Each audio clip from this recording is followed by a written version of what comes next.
इतनी शक्ति हमें देना दाता, मन में विश्वास कमजोर होना, मन में विश्वास कमजोर होना। डीएलएन ऑनलाइन क्लास में आप सभी विद्यार्थियों का स्वागत है। इस वीडियो के अंतर्गत क्लास 9th और 10th से कुछ ऐसे क्वेश्चन लेकर आ रहे हैं जो रसायन विज्ञान यानी साइंस के क्षेत्र में यह अपना एक अहम भूमिका बनाया है। इसके द्वारा हम लोग केमिस्ट्री रूपी सागर से पार हो सकते हैं, लेकिन अगर इनका ज्ञान नहीं रहेगा तो निश्चित तौर से हमारा केमिस्ट्री वीक रहेगा, जिसकी पूर्ति करना संभव नहीं है। तो इस वीडियो के अंतर्गत हम बताने जा रहे हैं मूलक क्या होते हैं, व्हाट इज द रेडिकल, और मूलकों का रसायन विज्ञान में क्या उपयोगिता है। क्लास 10 अध्याय फर्स्ट केमिस्ट्री में जो लेसन है रासायनिक अभिक्रियाएं एवं समीकरण, उस अध्याय में हमको समझने के लिए, उस अध्याय को समझने के लिए मूलकों का ज्ञान रहेगा, तभी हम उस लेसन में सफल हो पाएंगे, नहीं तो निश्चित तौर से हम कमजोर पड़ जाएंगे। तो इसमें हम क्या पढ़ाने जा रहे हैं, मूलक। व्हाट इज द मूलक, मूलक क्या होते हैं, तो ध्यान देना। डिफिनीशन लेकर आ रहे हैं, बोर्ड पर डिफिनीशन करेंगे और साथ में डिफाइन भी करने जा रहे हैं, ध्यान देना है। मूलक क्या होते हैं, परमाणु या परमाणुओं का वह समूह होते हैं। व्हाट इज द मूलक, मूलक क्या होते हैं, परमाणु या परमाणुओं का वह समूह जिसके ऊपर एक या अधिक धन या ऋण आवेश होता है, उसे हम मूलक की संज्ञा देते हैं। ध्यान देना है, मूलक क्या होते हैं, मूलक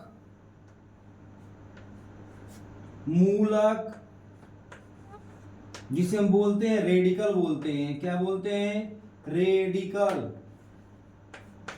मूलक क्या होते हैं, ध्यान देना है, परमाणु या परमाणुओं का वह समूह, परमाणु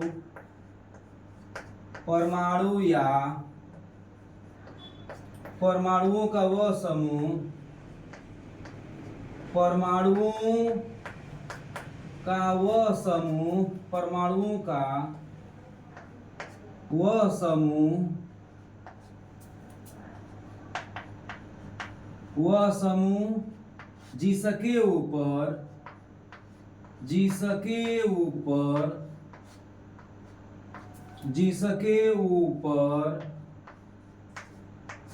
एक या अधिक, जिसके ऊपर एक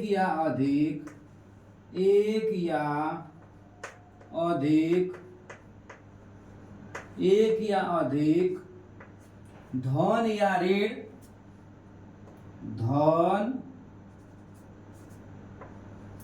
धन जिसे हम बोलते हैं पॉजिटिव धन या ऋण आवेश, धन या ऋण आवेश को बोलते हैं हम लोग निगेटिव बोलते हैं। क्या बोलते हैं, निगेटिव, NAGATIVE, निगेटिव। परमाणु या परमाणुओं का वह समूह जिसके ऊपर एक या अधिक धन या ऋण आवेश, जिस आवेश को बोलते हैं चार्ज, ऋण आवेश होता है, मूलक कहलाता है। ऋण आवेश होता है मूलक, ऋण आवेश होता है मूलक कहलाता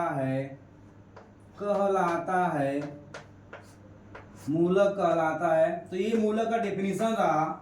अब ध्यान देना है कि मूलक का डेफिनेशन हुआ। मूलक क्या होते हैं, व्हाट इज द रेडिकल, परमाणु या परमाणुओं का वह समूह जिसके ऊपर एक या अधिक धन या ऋण आवेश होता है, उसे हम मूलक कहते हैं। मूलकों को हम दो भागों में बांट देते हैं, क्योंकि डिफिनेशन में बोल दिया गया है क्या, कि धन या ऋण आवेश होगा।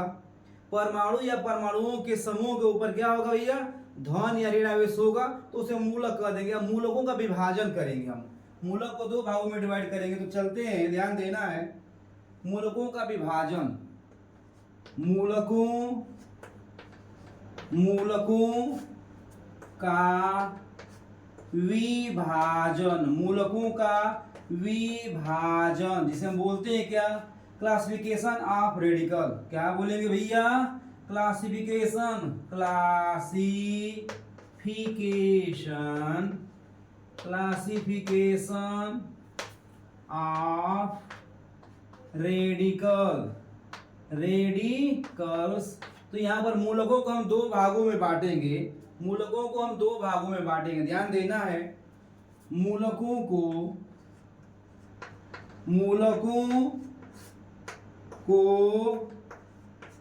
दो भागों में, मूलकों को दो भागों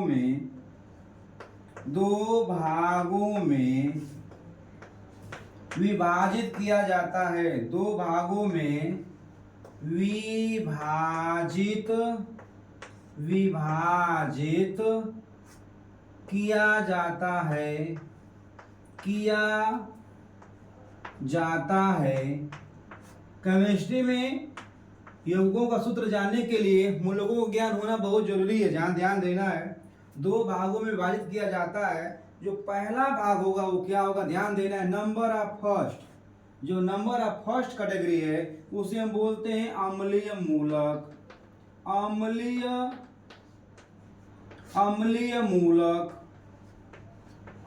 मूलक हम बोलते हैं क्या, एसिडिक रेडिकल बोलते हैं। एसिडिक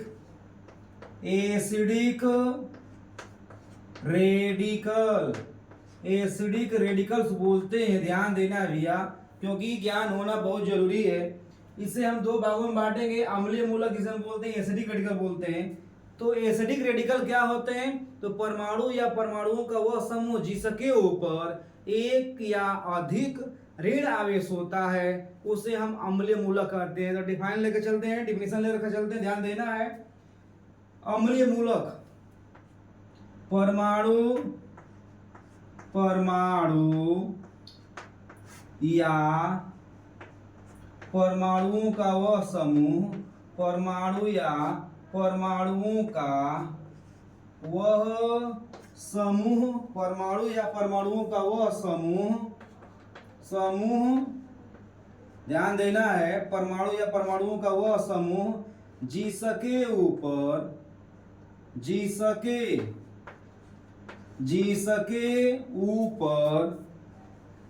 जिसके ऊपर एक या अधिक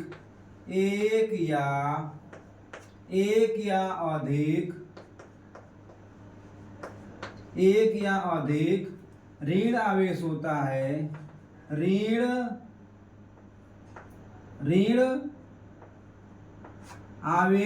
है।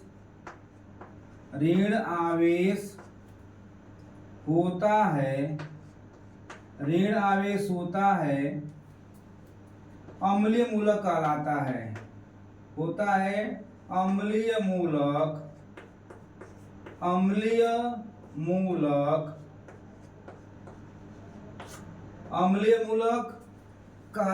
है अम्लीय मूलक कहलाता है, ध्यान देना है, अम्लीय मूलक कहलाता है। अब यहाँ पर हम ध्यान देना है कि परमाणु या परमाणुओं का वह समूह जिसके ऊपर एक या अधिक ऋण आवेश होगा उसे हम अम्लीय मूलक कहेंगे।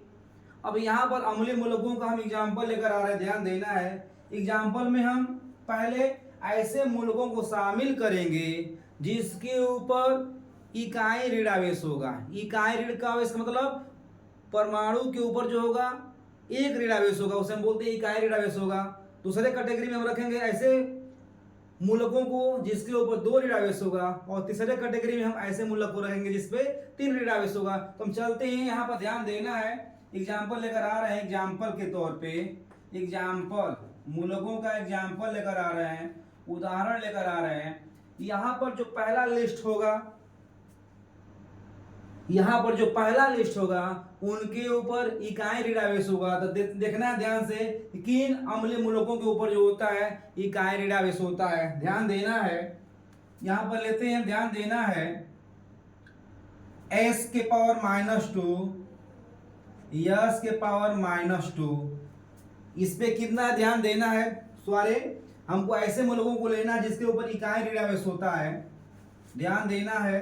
तो यहाँ पर इकाई ऋणावेश वाले कौन कौन होते हैं, तो यहाँ पर इकाई ऋणावेश वाले जो होते हैं एसीटेट, CH3COO पे माइनस चार्ज, इसे हम बोलते हैं क्या, एसीटेट बोलते हैं। क्या बोलते हैं, एसीटेट, एसीटेट बोलते हैं। एसीटेट पर जो होता है, एसीटेट पर जो होता है या एसीटेट अम्लीय मूलक पर जो होता है इकाई ऋणावेश होता है, ध्यान देना है। इसके बाद हम चलते हैं, क्या ध्यान देना है, इकाई ऋणावेश वाले में आएगा। अब हम लोग चलते हैं नाइट्रेट, ध्यान देना NO3 पे माइनस चार्ज, इकाई ऋणावेश इस पर भी है, इसे हम बोलते हैं क्या, इसे हम बोलते हैं, ध्यान देना है नाइट्रेट।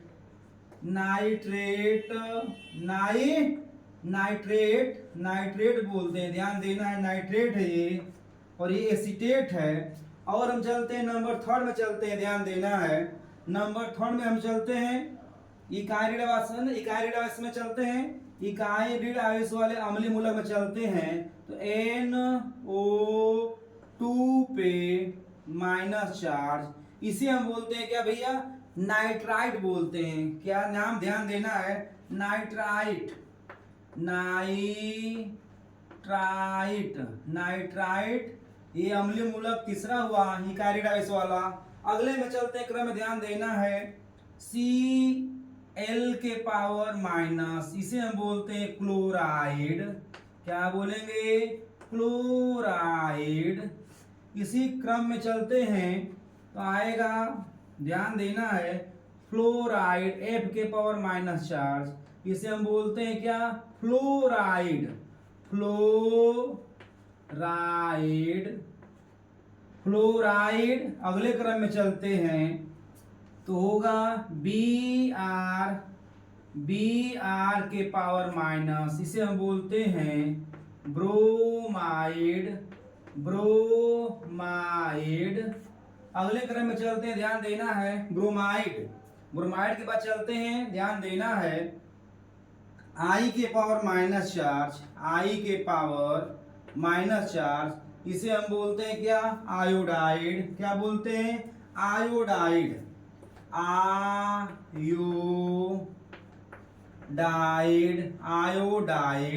इसके ऊपर क्या है, एक ऋणावेश होता है, आयोडाइड हो गया।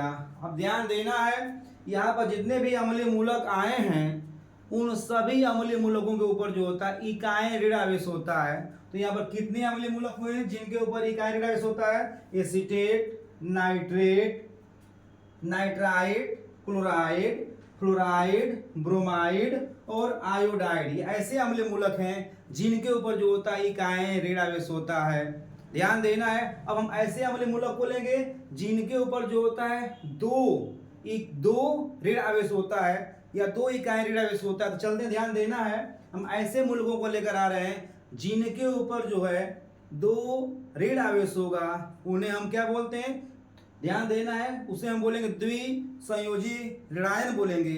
तो चलते हैं दूसरे में, ध्यान देना है, हम ऐसे मूलकों को लेकर आ रहे हैं जिनके ऊपर जो है दो ऋण आवेश होगा। यहाँ पर हम ऐसे मूलकों को लिए हैं अभी जिनके ऊपर जो है क्या है, जिनके ऊपर जो है एक इकाई ऋण आवेश है। अब हम चलते हैं ऐसे मूलकों के पास जिनके ऊपर जो होगा दो ऋण आवेश होगा, वे द्विसंयोजी होंगे, द्विसंयोजी ऋणायन के नाम से जाने जाएंगे।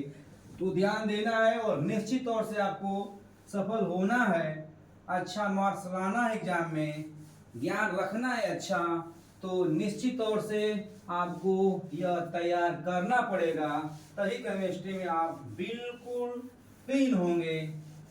तो चलते हैं हम लोग ऐसे मूलकों के पास चलते हैं, ऐसे अम्लीय मूलकों के पास चलते हैं जिनके ऊपर जो होगा क्या होगा, दो ऋण आवेश होगा। तो चलते, ध्यान देना है, क्योंकि हम बताएंगे अम्लीय मूलकों से हम अम्ल भी बनाएंगे, क्योंकि अम्लों का भी ज्ञान होना जरूरी है। तो चलते, ध्यान देना है, यहाँ पर अब लेते हैं दो ऋण आवेश वाले, तो यस के पावर -2, इसे हम बोलते हैं सल्फाइड। क्या बोलते हैं? सल्फाइड। इसके ऊपर कितना ऋणावेश है भैया? 2 ऋणावेश है। ये है सल्फाइड। सल्फाइड। अगले क्रम में चलते हैं। SO3 पे माइनस चार्ज। SO3 पे माइनस चार्ज, इसे हम बोलते हैं सल्फाइड। क्या बोलते हैं? सल्फाइड। सल्फाइड। अगले क्रम में हम चलते हैं, ध्यान देना है। अगले क्रम में चलते हैं ऑक्सीलेट। C2O4 पे -2, इसे हम बोलते हैं ऑक्सीलेट बोलते हैं।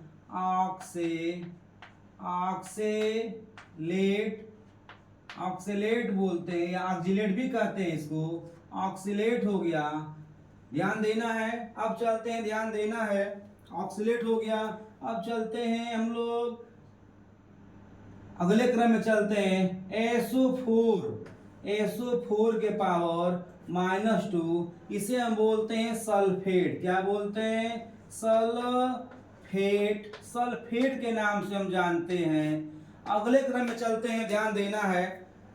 ऐसे मूलकों, यहाँ पर जितने भी मूलक आए हैं, इनके ऊपर जो है ऋण आवेशों की संख्या कितना है? 2 है। अब हम इस कैटेगरी से बाहर निकलते हैं। अब ऐसे मूलकों के पास हम पहुंचेंगे जिनके ऊपर जो होगा 3 ऋण आवेश होगा। ध्यान देना है। 3 ऋण आवेश वाले में कौन कौन होंगे? ध्यान देना है। 3 ऋण आवेश वाले में आएगा PO4। PO4 के पावर -3। PO4 के पावर -3, इसे हम बोलते हैं फॉस्फेट। क्या बोलते हैं भैया? फास्फेट। और एक और है 3 ऋण आवेश वाला मूलक, उसका नाम है बोरेट। BO3 पे -3, इसे हम बोलते हैं बोरेट बोलते हैं। तो ये अम्लीय मूलक लगभग 13 होंगे, काउंट कर लीजिएगा। अब ये ध्यान देना कि अम्लीय मूलकों के ऊपर जितना ऋण आवेश होता है, एसीटेट वाले मूलक के दाहिने पक्ष में अगर एक यश जोड़ देंगे तो बन जाएगा क्या? एसीटेट आयन के संगत एसिड का निर्माण होगा, जिसका नाम होता है क्या? एसिटिक अम्ल होता है। और जितने भी अम्लीय मूलक होते हैं उनमें हाइड्रोजन परमाणु को जोड़ना है तो किधर जोड़ना है? बाएं तरफ जोड़ना है। एसीटेट में हाइड्रोजन आयन को जोड़ना है अगर अम्ल बनाना है।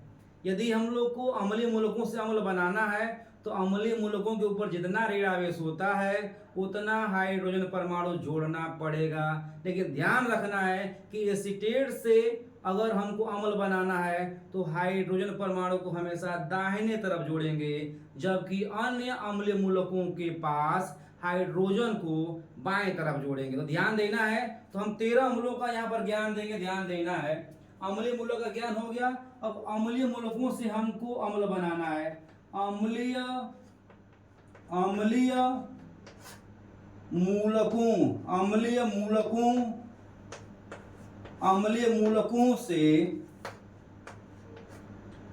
मूलकों से या अम्लीय मूलकों के संगत अम्ल का निर्माण। अम्लीय मूलकों के संगत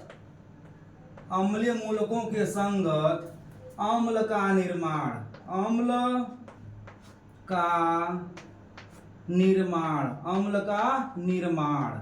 ध्यान देना है। यहाँ पर हम लोग क्या बनाएंगे? जितने भी अम्लीय मूलक हैं उतने अम्लीय मूलकों से बनाएंगे क्या हम लोग भैया?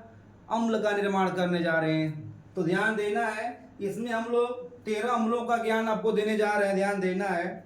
अम्लों का नाम लिखेंगे, अम्लों का सूत्र लिखेंगे, रासायनिक सूत्र लिखेंगे। अम्लों का रासायनिक सूत्र लिखकर और उसका नाम भी हम बताएंगे, ध्यान देना है। तो चलते हैं, पहला ध्यान देना है CH3 COO पे कितना चार्ज था? याद रखना है माइनस चार्ज था। तो इसमें हम दाहिने तरफ क्या जोड़ेंगे? एक H एटम जोड़ देंगे। तो इस अम्ल का नाम क्या हो जाएगा? एसिटिक अम्ल हो जाएगा। एसिटिक अम्ल हो जाएगा इसका नाम, ध्यान देना है। एसिटिक अम्ल हो जाएगा। इसी प्रकार से ध्यान देना है कार्बोनेट पे जो होता है, कार्बोनेट पे CO3 पे -2 था, ध्यान देना है। कार्बोनेट पे कितना था? CO3 पे -2, ध्यान देना है। यहाँ पर अगर छूट गया होगा तो यहाँ पर ऐड कर दे रहे हैं। यहाँ पर ध्यान देना है, CO3 पे -2 है, इसको हम बोलते हैं कार्बोनेट। इस अम्लीय मूलक को अगर छूट गया होगा तो शामिल कर लेंगे, कार्बोनेट। ध्यान देना है, कार्बोनेट है तो इससे बनेगा CO3 पे -2 चार्ज है, तो 2 या जोड़ेंगे हम लोग किधर? दाहिने तरफ जोड़ेंगे। किधर जोड़ेंगे भैया? दाहिने तरफ जोड़ेंगे। तो ध्यान देना है, बाएं तरफ जोड़ना है। हम बोले थे पहले ही कि एसीटेट से जो हम लोग अम्ल बनाएंगे उसमें हाइड्रोजन को जोड़ना है बाएं तरफ, और सब में किधर जोड़ना है? दाहिने तरफ। ध्यान देना है, एसीटेट से अम्ल बनाना होगा तो H को हम जोड़ेंगे किधर? दाहिने तरफ, और मूलकों में जोड़ेंगे हम लोग H को किधर? बाएं तरफ जोड़ेंगे। ध्यान देना है। तो कार्बोनेट का होता है CO3 पे -2, तो हम लोग 2 H जोड़ेंगे तो H2CO3, इसका नाम हो जाएगा कार्बोनिक अम्ल। क्या हो जाएगा नाम? कार्बोनिक अम्ल। कार्बोनेट से क्या बन गया? कार्बोनिक अम्ल बन गया। कार्बोनिक अम्ल बन गया। अब ध्यान देना है, अब हम लोग बनाएंगे यहाँ पे। ध्यान देना है, नंबर 1 ये हुआ अम्ल, ये नंबर 2 हुआ, इसी क्रम में चलेंगे। ध्यान देना है, नंबर ये 2 में रखेंगे इसको, नंबर 2 में इसको रखेंगे। नंबर 3 में चलते हैं। ध्यान देना है, नंबर 3 में ध्यान देना है, यस के पावर -2 होता है तो 2 जोड़ेंगे H, तो H2S, इसका नाम होगा हाइड्रोजन सल्फाइड। क्या नाम होगा? Hydrogen sulphide. Hydrogen sulphide. Hydrogen sulphide हो जाएगा। नंबर 4 क्रम में चलते हैं। ध्यान देना है, नंबर 4 क्रम में चलते हैं तो आएगा क्या? SO3 पे -2 था चार्ज, SO3 पे -2 चार्ज है तो इसमें हम लोग 2 H जोड़ेंगे। क्या करेंगे? 2 H जोड़ेंगे तो बनेगा सल्फ्यूरस अम्ल। क्या बनेगा? H2SO3, इसका नाम है सल्फ्यूरस अम्ल।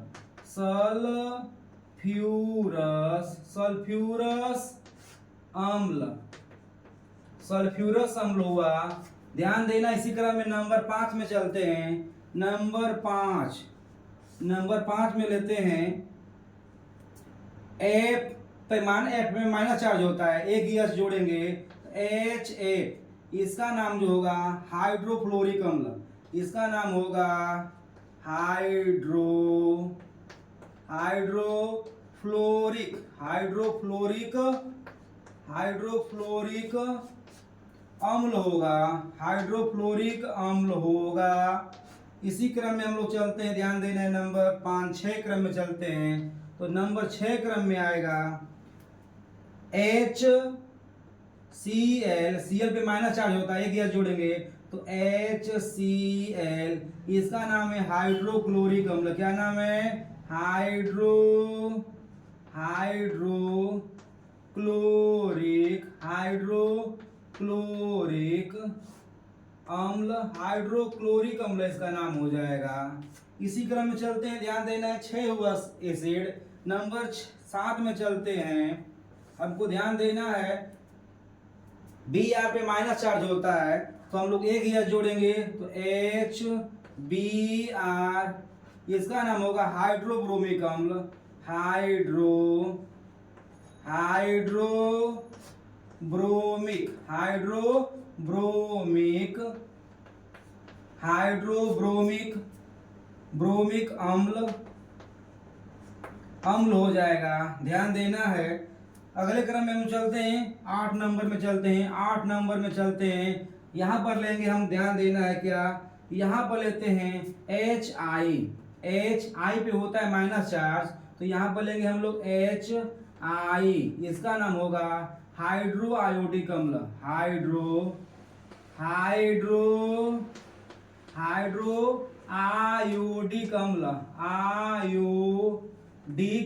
आयोडिक अम्ल, ये ध्यान देना है, आवेश इसका नहीं भूलना है। आवेश याद रहेगा तो हम लोग अम्ल बना लेंगे, ज्ञान रहेगा हमारे दिमाग, हमारे नॉलेज। ठीक है, अगला क्रम में चलते हैं, 9वां नंबर में चलते हैं। 9वां नंबर क्या है भैया? तो 9 में हम चलते हैं। SO4 पे कितना चार्ज है? -2 चार्ज है। तो हम लोग 2 H जोड़ेंगे, 2 H परमाणु जोड़ेंगे तो हो जाएगा H2SO4। इसे हम लोग गंधक अम्ल या सल्फ्यूरिक अम्ल के नाम से जानते हैं। गंधक अम्ल या सल्फ्यूरिक अम्ल,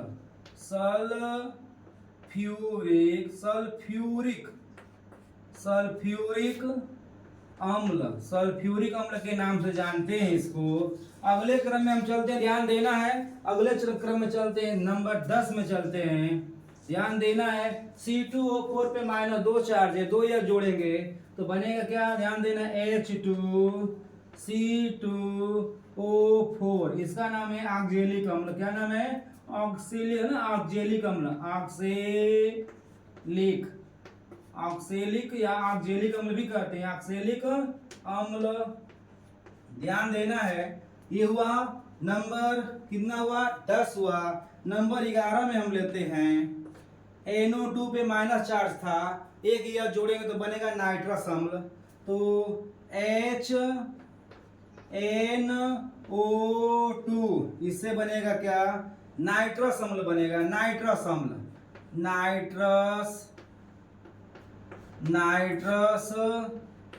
अम्ल बनेगा। अगले क्रम में हम चलते हैं, ध्यान देना है। नंबर 12 में चलते हैं।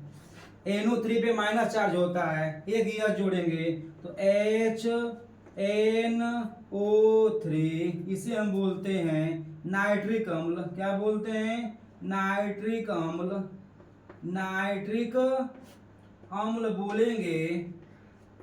और नंबर जो है 13 में लेते हैं, नंबर 13 में लेते हैं। ध्यान देना है, यहाँ पे कितने अम्ल हो गए? 13वां अम्ल में हम चलते हैं, ध्यान देना है। PO4 पे कितना चार्ज होता है? -3, 3 जोड़ेंगे H तो H3PO4। इसका नाम हो जाएगा फास्फोरिक अम्ल,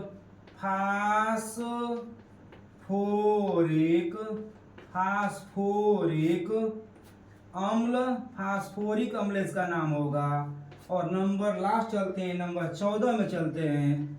14 में लेते हैं बोरिक अम्ल, यानी BO3 पे -3 चार्ज होता है, बोरेट पे -3 चार्ज है, 3 H जोड़ेंगे बाएं तरफ तो बनेगा H3BO3। इसका नाम है बोरिक अम्ल, बोरिक अम्ल। तो यहाँ पर ध्यान देना है, ये 13 अम्लों का ज्ञान हमारे पास होना चाहिए, क्योंकि अभ्यास के अंतर्गत अगर कोई क्वेश्चन आता है, संतुलित करने के लिए समीकरण आता है, या हिंदी में अगर रसायन समीकरण को दिया गया है उसको रासायनिक सूत्रों के रूप में परिवर्तित करके बैलेंस करना है, तो अगर हमको ये सब ज्ञान नहीं रहेगा तो निश्चित तौर से हमारा केमिस्ट्री कहीं पर पिछड़ ना जाए। तो हमको ध्यान देना है, केमिस्ट्री का दामन पकड़ना है, तो अपने आप को स्ट्रांग बनाना पड़ेगा। इस वीडियो में बस इतना ही। अगले वीडियो में हम बताएंगे क्षारीय मूलक और क्षारीय मूलकों के ऊपर आवेश, और क्षारीय मूलक और अम्लीय मूलकों के सहयोग से जो साल्ट बनेंगे उसका जिक्र करेंगे, ताकि हमारा केमिस्ट्री बिल्कुल इजी हो। धन्यवाद।